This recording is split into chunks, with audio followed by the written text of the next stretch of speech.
મંદિરનો આ વિવાદ છે। પ્રસાદને લઈને મંદિરના સેવકે આરોપ લગાવ્યા। ડાકોર મંદિરની વાત છે કે જ્યાં પ્રસાદમાં ઘીની તપાસ માટેની માંગ કરી અને શંકાસ્પદ હોવાનો આરોપ લગાવ્યો।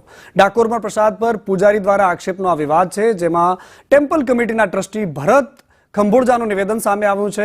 પૂજારી આશિક સેવકના આક્ષેપો હતા, જેમણે એવું કહ્યું છે કે આ પાયા વિહોણી વાત છે। હજુ સુધી કોઈ પણ ભક્ત દ્વારા લેખિત ફરિયાદ નથી કરવામાં આવી।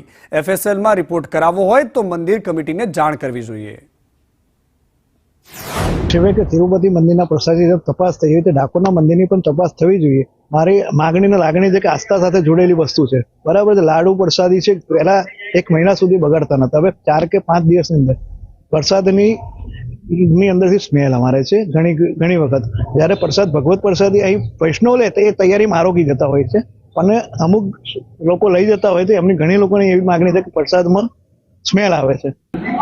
ડાકોર ટેમ્પલ કમિટી સેવક ટ્રસ્ટી સેવક ભરતકુમાર કનૈયાલાલ જણાવું છું કે આક્ષેપો કોઈ પણ પાયા વગરના છે અને ખોટા છે।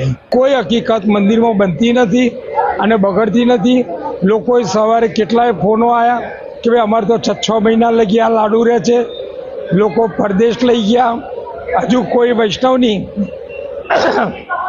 લેખિત ફરિયાદ આવી નથી, કશું નથી। જામ ખંભાળિયાનું ઘી જે આવતું હતું એ અમે નવી કમિટી આવી એટલે અમે બદલી કાઢ્યું કે ભાઈ આ ઘી નહીં, આપણે સ્ટાન્ડર્ડ માર્કાનું લઈએ। આજે સોમનાથ અમને જાણવા એવું મળ્યું છે કે સોમનાથમાં પણ અમૂલ ઘી વપરાય છે, તો ડાકોરમાં પણ કેમ ના વપરાય? એટલે અમે સ્ટાન્ડર્ડ ઘી અમૂલ દ્વારા લઈએ છીએ।